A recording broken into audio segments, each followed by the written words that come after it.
Yes, what's up my good people? Saseni, my name is Charles Doya kama kawaida na wacha niwaambie leo niko deep ushago.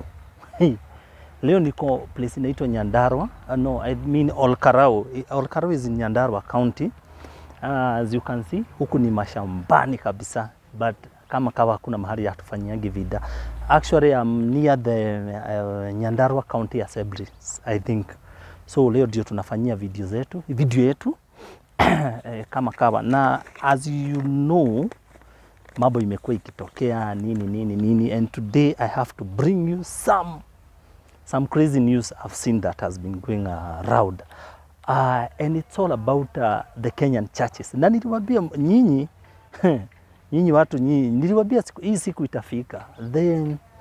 The churches now, I think the government has started to think about how to control our Kenyan churches because they need controlling. Okay, there's what we are calling this bill that proposes a 5 million fine for pastors who use miracles, blessings to extort Kenyans. Well, that is if the recommendations of the task force formed by our president are adopted. So these were some of the recommendations in those people from okay, there's a task force rather that was formed by the president. Now I think they are giving him the recommendations. Maybe if a pastor is caught maybe trying to swindle money from you, you know these things have been happening. They have been going on in this country for so long. And personally, I can't say it's not like all pastors are bad, but we know what is happening. There are those people, pastors who are extorting money from innocent Kenyans. Let's just be real with that. Na ukiona nikikujia nasi ati nafanyia hii video Nyandarua County ati juu kuna hao watu. No, it's just a location. I just found myself here and I decided to do this video here. Now, now let's dive into this because okay, this bill is called Religious Bill 2024 and strictly talks of religious leaders who ask their congregations to give cash. Now hapo kwa cash hapo naamini financial favors, who give cash in order to get financial favors from God. Unajua hizi vitu tumekuwa tuki-experience for so long. Now after this post was made public, I saw somebody right there and it was a lady and she said, I wish this thing could go through because my mom has become poor through the churches. And I think it's not one case. Cases ni mingi. Yeah? Some people have been extorted by churches so bad. And trust me, it's really bad. Ukiona mtu akisema ati mamake amekuwa maskini juu ya kuextortiwa na church, just know this thing is serious. Haya, now wanasema if found guilty, you'll be required to pay a fine of 5 million or 10 years imprisonment or both. Hey, na imagine mukijaribu kupeleka Pastor Ng'ang'a kwa prison. Sisemi he's a bad pastor, I'm just giving an example. Now imagine arresting Pastor Ng'ang'a. Munampeleka committee. No, wacha si committee. Committee. Hapo Roysabu. Hivyo huko. Si committee iko hiyo I think, yeah. I wonder how it would be like. Imagine. So I think ukiona serikali ikifika to an extent kufikiria venye wata control these things, ujue it has become too deep. Now when we talk of false prophecies and such, we have seen them. Na sitaongea kuhusu a very big pastor who came to Kenya. Then later on ikajulikana huyo mtu kumbe alikuwa fake. Anyway, we are talking of false, fraudulent, they are called false fraudulent representation. Unajua kuna watu wanakuja na this false okay, let me give you an example. niliona pastor fulani akihubiri kwa TV. This pastor was preaching and he was like, hey, I can see some this televangelistic stuff. And he was like, I can see somebody somewhere. I know you are struggling with school fees. I know you are struggling, I don't know with what. Who is not struggling with school fees? Those are, I don't know how we end up falling into this. Okay, tricks or schemes as to healing, miracles, blessings, or prayers. Hey, hii nayo I think imekuwa huku too much. Sorry, imekuwa huku too much. The issue of healing and miraculous prayers.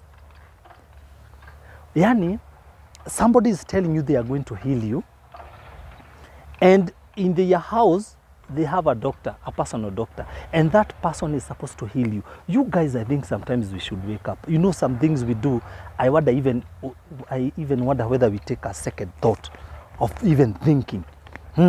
Obtain any financial gain or benefit, or obtain any financial gain or benefit any person, or induce that person to deliver money or property to religious leaders. You will be committing an offense. Wale wakuletewa tu shamba. Niletee kashamba, niletee ng'ombe, niletee mbuzi, and trust me, ukiniletea hizo vitu, utapata this and that. Those are fraudulent deeds. Hizo schemes mnaambiwa. Na for so long, I think Kenyans, we have been trapped in this religion thing.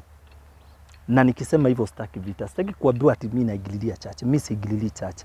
But I'm not a supporter of anybody. Mimi, the only person I support ni mtu mwenye anafanyia the congregation vitu mob. Si ati the more unaenda kwa church ndio the more unaendelea kusota. I have had an experience with a certain church. Sitaitaja. My cousin took me there. Na let me tell you, nilikuwa nimesota, I was jobless, sikuwa na job, and I only had 500 in my pocket. Hiyo story sitaiacha kupeana. And when I got there, let me tell you, going home, I went home with nothing. And then it came to a point, they said that each member, okay, it was like this, after the church service, whereby I gave a sadaka of 100 shillings, men had to meet somewhere. We go under the tree somewhere, we meet as men, you know there are so many.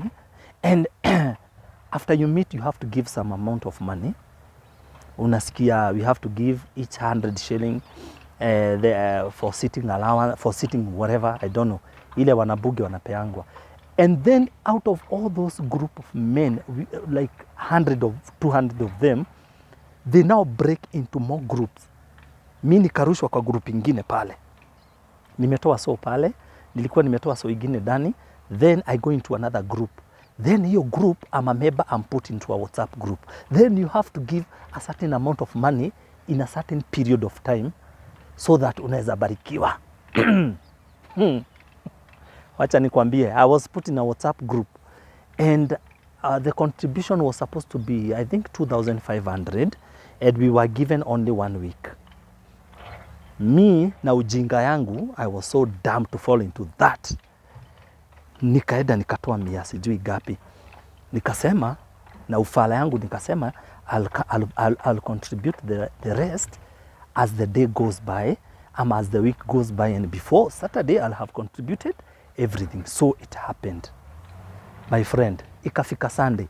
When it came to Sunday, I had not given the full amount of 2,500. Do you know what happened? I was kicked out of the WhatsApp group. They were like, this guy can't give us anything. And I was kicked out of that group, and I was so hurt. I was like, if I don't have money, I can't attend this church. And allow me to give you another small example. I met this lady on Sunday. She is a shopkeeper somewhere, and I was like, I went to buy something, and I asked her, aren't you going to church? And she was like, to do what? To do what? I go there, and if I don't have money, I think, okay, she was like, if you have an event or an occasion or a wedding, what they do, they go back to the book of contribution you give to the church, and if your contribution is very poor, my friend, Any mambuzi zitakuja kwenu. Nobody will come to do an event at your place. So in short, what I'm trying to say is that the churches, most of the churches have become businesses, and they are doing business. Trust me, they are doing business. Me naona they're even coming up. I think they have opened so many churches, they don't even have names. They're even coming up with very weird names for churches, seriously. Anyway, back to that bill that will be tabled, I don't know, by the Senate or something. It is my prayers that that bill goes through. We need to control these churches. Na si kwa ubaya. I saw another one.